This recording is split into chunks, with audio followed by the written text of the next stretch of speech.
Hey folks, Quill18 here, and welcome to another episode of Let's Play Kerbal Space Program.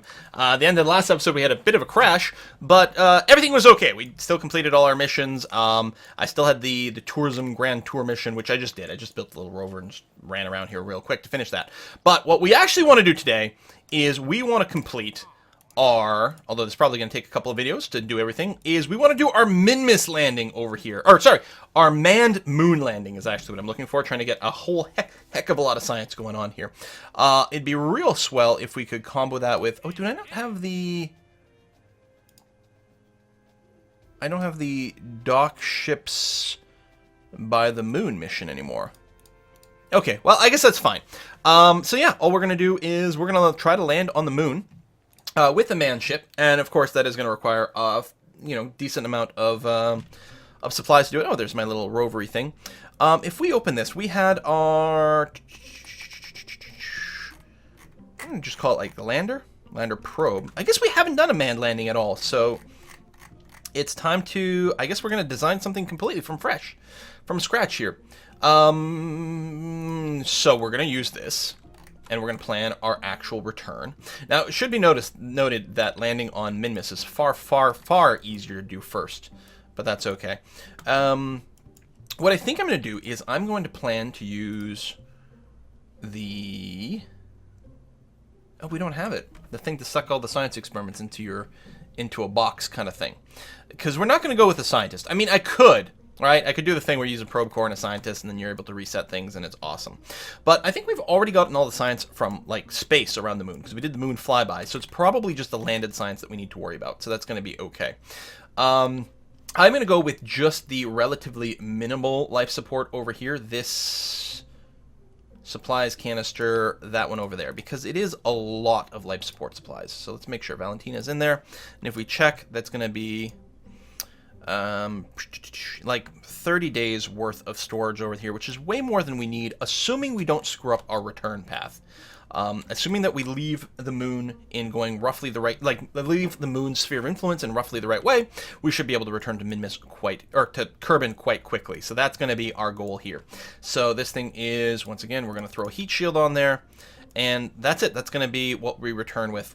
I mean, we could return with more, and we might want to. You know what? We might want to return... with the material bay and the goo canisters, because it is worth a lot more science to do it that way. So what the heck? Let's do it. Right, there's a Science Junior Mini as well. I think they're just as good, right? Same weight. So that doesn't actually matter. It's just like a terms of like how to fit it on the ship and do the design. So I guess we'll do this. And I guess if we're going to do that, we're also going to want to make sure to... I guess we could bring home all of our experiments in one of these quad cores then. And do that. Do we not have a goo canister? Do we not have goo canister tech? I guess not. Okay, but I don't think we need the solar panels. I don't know if you do that on the ground or not.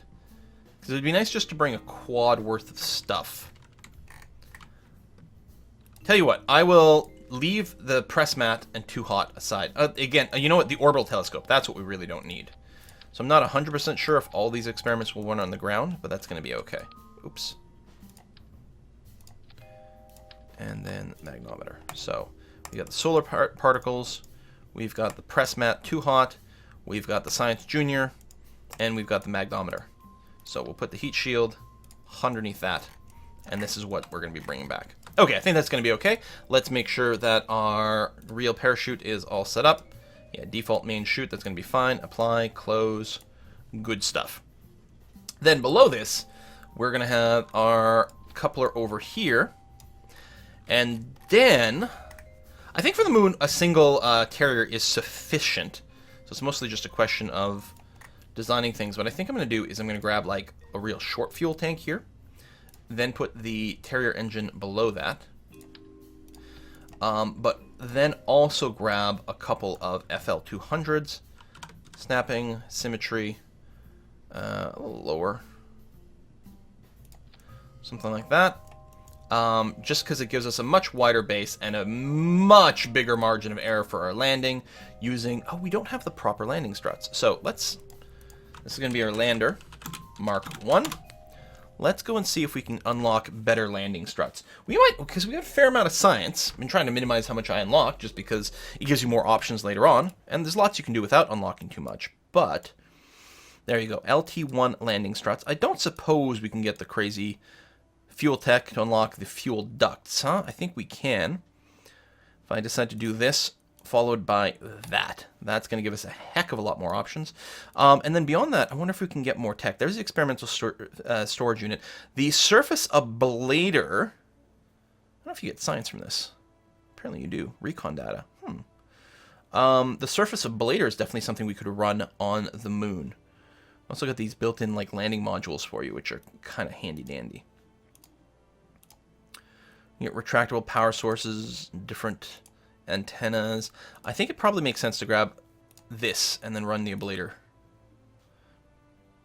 Multispectral imaging platform in a canister, hitchhiker canister. I mean, we've got, oh, just not enough, not quite enough to pull that off. Salamander command pod, 2-man pod. Mark 1 lander is nice and light.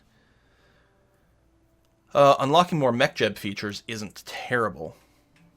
I don't think we need the retractable solar panels for this, or the new antennas, or the fuel cell arrays. I think we can live without all that.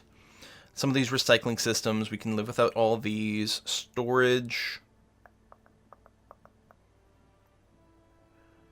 I think we're okay for now. I don't think we need these propulsion systems. I don't think we need the heavy... Oh, sky crane system. Cool. Yeah, okay, so we're just going to save our science, because we'll want to unlock a lot more stuff later on. That's going to be okay. So let's go back to the VAB. And now we've got proper landing gears. So, where are we? Ground, landing struts, and go with paired symmetry, say there. And there. Yeah, roughly the same height. I think this could stand to be a scooch lower. Oh, and it's got to be over to the side. One tick more. There we go. Something like that. Yes? Yes. So nice wide base. So how much delta? Oh, that's 2,300 delta V. Lots. You need about 800-ish delta V to take off from the moon and get back into orbit. And in theory, if you did a perfect suicide burn, you need exactly the same amount to go from lunar orbit to the surface. In practice, because you need a bit more of a margin of error to steer, and you're not doing an exact suicide burn, you probably want 1,000 or even 1,200. So this means we've got more than enough for that. Now, you do need some fuel to leave lunar orbit, and break the sphere of influence to get back to Kerbal. So with this in mind, I would prefer it if our initial deceleration to landing wasn't done with this stage. I would like it if we could kill our horizontal movement with the previous stage, and I think we're going to be in a pretty good state to do that. So in theory, I did unlock a new science experiment, though. I got to remember that. We've got the laser ablator. We've also got the seismic accelerator, which we can run on the surface here. So we probably want to just jam one of those there. And then the question with the ablator is, where does it have to be to run? We do this and then system check. Yeah, so not that way. And we could do a test here on the launch pad to make sure this works. It does look like it goes right through our surface, or our thingy. I could put it at the bottom one of these things too. We don't need to worry about ladders or anything. That's going to be fine. If we have it here, we can return. Tell you what, let's go ahead and give this a quick launch and see if we can run the laser ablator from the launch pad and have it work. Because the actual laser beam is just a visual effect, so... I mean, or watch it, I'll use it and it'll blow up my own shit. Okay, this is an interesting camera angle, and I can't actually shift. If I go hit C, no, nothing's happening. Revert to vehicle assembly. What's going on with my game? I mean, I know I got a lot of mods, don't get me wrong. Launch again. I mean, I've seen that happen before, though, where we get a really cranked out, weird control scheme. And it doesn't even show me my pilot. I mean, presumably we've got one. Yeah, Valentina's in there. I don't think there's anything particularly, like, out of whack with my design here.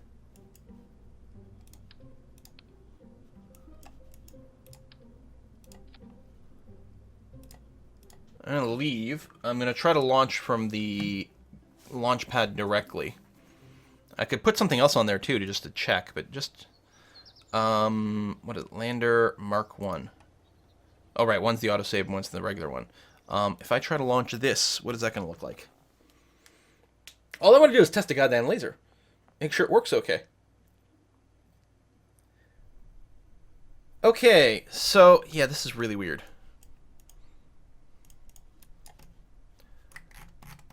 Why is my camera over here?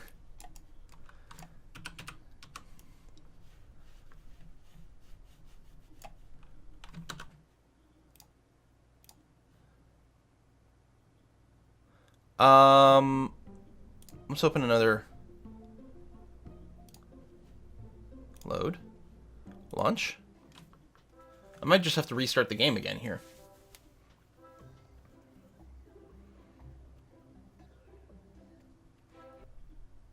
Yeah, okay. So that's what we're going to do. I will be right back. And we're back after a reload, and everything seems to be fine now. So that's good. Okay, all I want to do is check. Hey, if I collect laser data, does it blow up my ship? Nope, and we get some science. Excellent. Well, I mean, I may as well recover this. That's going to be fine, and recover the vessel. Okay, so that seems to be functional, despite the fact that it does look silly. So that's good news. So let's go back to the vehicle assembly building and keep working on that little ship. Come on. Okay, so we're still loaded in here. Looking good, looking fine. Okay, so we can go ahead and retract and retract. And we're going to put a decoupling down here. So this next phase is going to be really the thing that's going to be a transmuter injection, i.e. we're going to go from Kerbal orbit into leaving Kerbal towards the moon, getting to the moon, but we'll also be using it to enter into lunar orbit and possibly deorbiting us from the moon as well. So we're going to need quite a bit of fuel for this stage. That might be a little too much. Maybe the T400, clearly with a Terrier over here, something like that. I could save a little bit of weight if I just kept using this Terrier engine and had decouplers there, although they could decoupler weight, and I don't know, that's going to be fine. So this stage here has about 980 meter per second delta V. I'm not 100% convinced that that's quite going to be enough to do everything. I don't know exactly how much I need. I don't have the chart, but let's say, all right, you know what? We're going to go for the 800. So this is going to be tons of fuel for the space portion, probably wicked too much amounts. But this could also be used, I suspect, for some of our circularization, so I think that's going to be okay.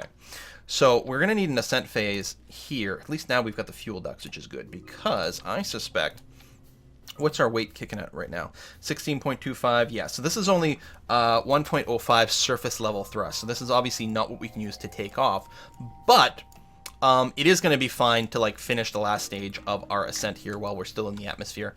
I'm feeling pretty comfortable about that. We will need some pretty substantial, I would say, pair of FL800s on the side here, like that, followed by...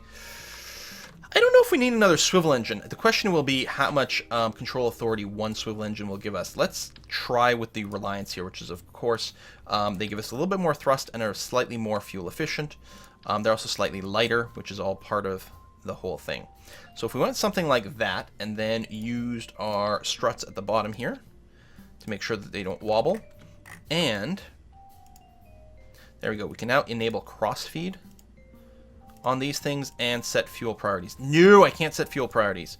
Probably because I don't have the advanced tweakables option turned on because I was doing tutorials. So I'll actually explicitly use the external fuel duct, which is fine. So we're going to be flowing fuel from the outside to the center over here, which is still going to lead to the same effect. So we're going to want all the engines going on at the same time. At some point, we're going to ditch the side bits. And then at some point, this is going to stage, that's going to stage, and we're going to come back. So 5,700 meter per second delta V. Is that going to be sufficient? Actually, it's really not, because you can see here, this is not going to be enough to get us into orbit. The surface level thrust is going to be pretty substantial. But it's not really going to be enough fuel here. Probably because this is so heavy over here. The one solution might simply be to extend the fuel on this stage here. That actually might be the greatest solution. Just because it would be inconvenient to rebuild it, I'm going to go ahead and do something kind of like that. And if we extend these, are they going to go down low enough? Ooh, that is a little on the tricky side. I'll go with something like that, and then we can grab these and bring them down a little lower. Kind of like that. So now we got a lot more delta V into here, which means I don't think I'm going to need to worry about the delta V on this one quite so much. So we went up 6,100. That's pretty good. I'm just wondering about shortening this stage. I don't know. I guess it's okay. Our scent still has lots of juice in it. 6,100. Let's see. So the bottom two stages are going to be rocking. I'll use the more conservative value over here, about 2,600 meter per second delta V. Like this. Hold on. There's something weird.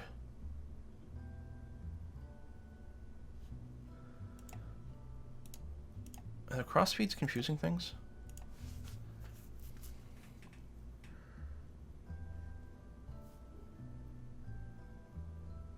Oh, hello. Hold on a sec.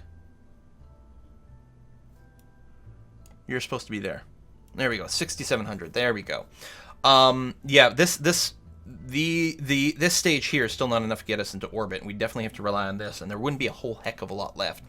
We're closing in 7,000 meters per second. It's probably enough to get to the moon. I'm just slightly concerned.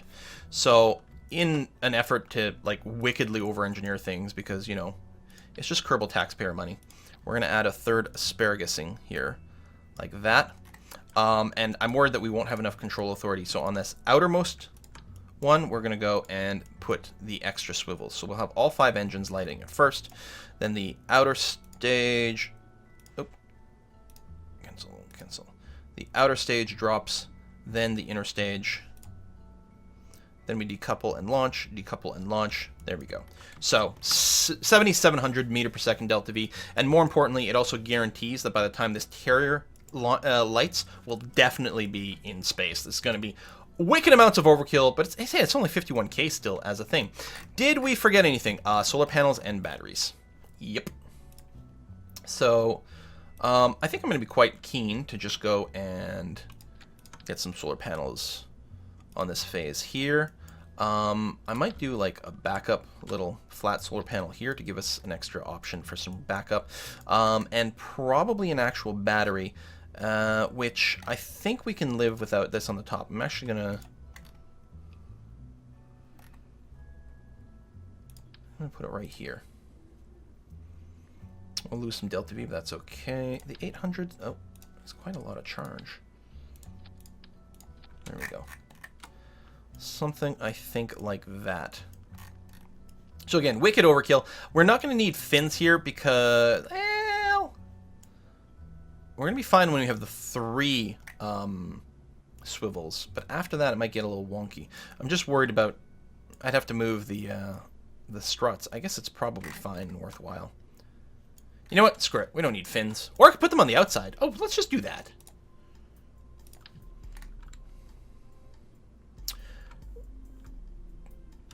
The problem is, again, we're not going to have this phase for that long. Then we'll only have 2. But you know what? That's okay. It's fine. What could possibly go wrong? Let's go ahead and get our stability assist over here. We're going to get that decouple at the same time. The engine's light. So we don't have an antenna. We might want a little one just in case we decide we want to transmit science somewhere. It'll just give us an option.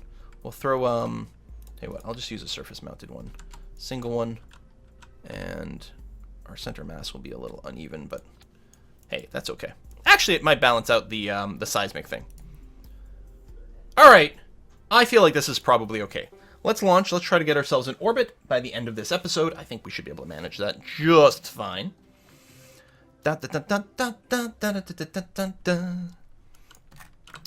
SAS turned on. So did we unlock more MX thing? I don't think so. I'll open up the SAS panel just because it's a little easier to click on those buttons than others. But other than that, go. We should launch with a fair amount of power here. Our acceleration is going to be pretty monstrous. And that's okay. What we can do is actually use the surface mode and say, We're going to be doing 80 degrees of pitch rather than doing it manually here. And go for pitch over. Excellent. And now we just have to wait for these stages to go. And we can probably say, you can go ahead and do like a surface prograde thing. I'm assuming we're still going to need to like manually tweak this a little bit as we go. I might want to punch in the numbers manually. We'll see how it is. We are going to detach the stage in 3, 2, 1, stage. Excellent. Oops, and we're going sideways. That's interesting. Why would it do that? I mean, we might be able to save it, but probably not. Let me go and throttle way down here. I mean, I know we don't have all the fins, but it almost seemed to flip in a way that I didn't expect with the fins. It's aerodynamically not the most stable because it's got a fairly, you know, big front end. Alright, well, the biggest thing is the fact that at that stage we have a lot of thrust and a lot of it is coming from a non-swivel type engine. Rather than worry about fins and things like that, what we really want to do is just make sure that everything is a swivel engine. That 100% is going to fix things. We lose a little bit of delta V, but not really much. So let's try that again. And until we get sort of into orbit, I tend to consider these launch simulations, because normally you would do that. We could claim things to be a launch simulation and then like repeat it afterwards, but that sounds more time consuming than we want. So let's try that again. And we'll ready up the pitch over. But now that we have all gimbling engines, what we should end up with is more steering authority the whole time. These fins are not particularly useful at this point, especially since we lose 2 of them, but we have so much steering authority that the fins aren't going to be needed to do anything. There's 100 meters per second. Let's go ahead and pitch. So yeah, hopefully we don't lose this time, but I think we're going to be okay.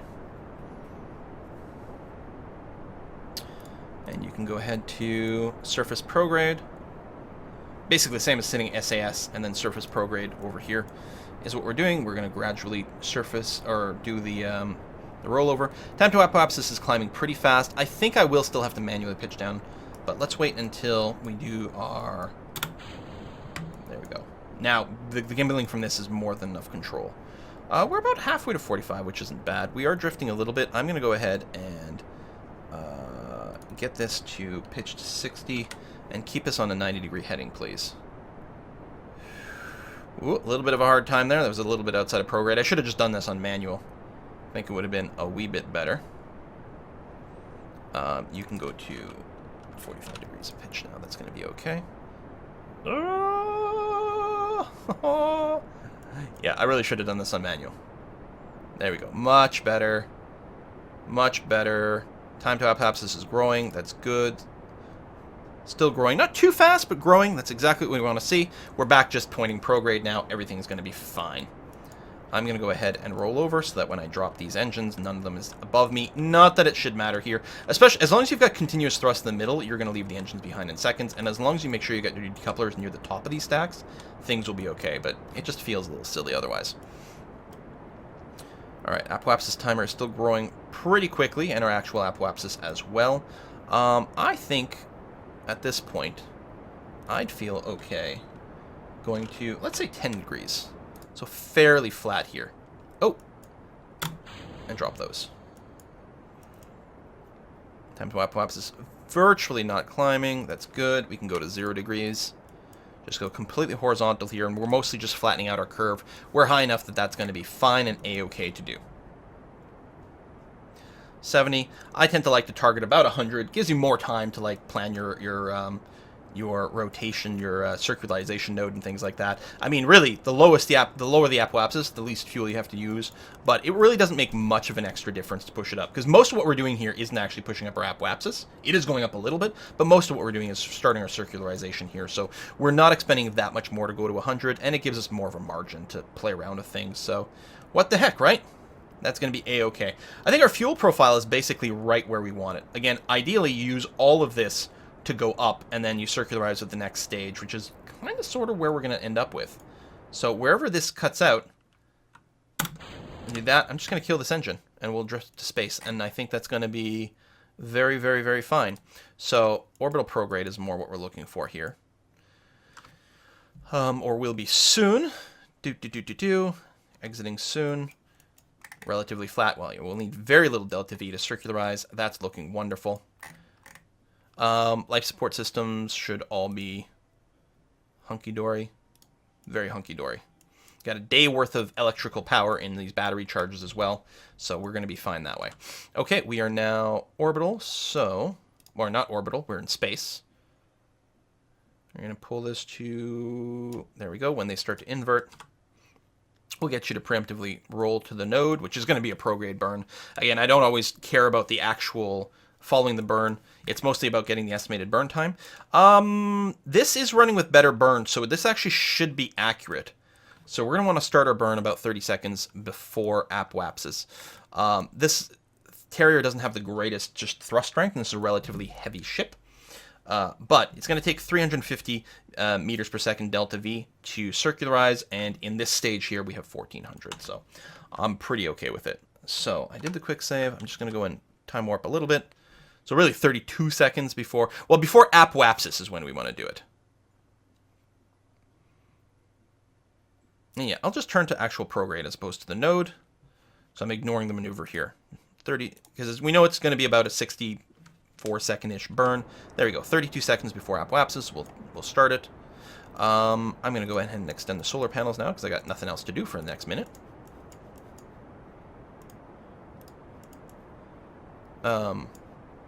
Okay. One of the symmetries didn't get applied properly, so we get a very wonky-looking ship. It's kind of crummy, but there you have it. Time to apoapsis is shrinking, but not too fast. Good sign that our burn's going to be at a good time.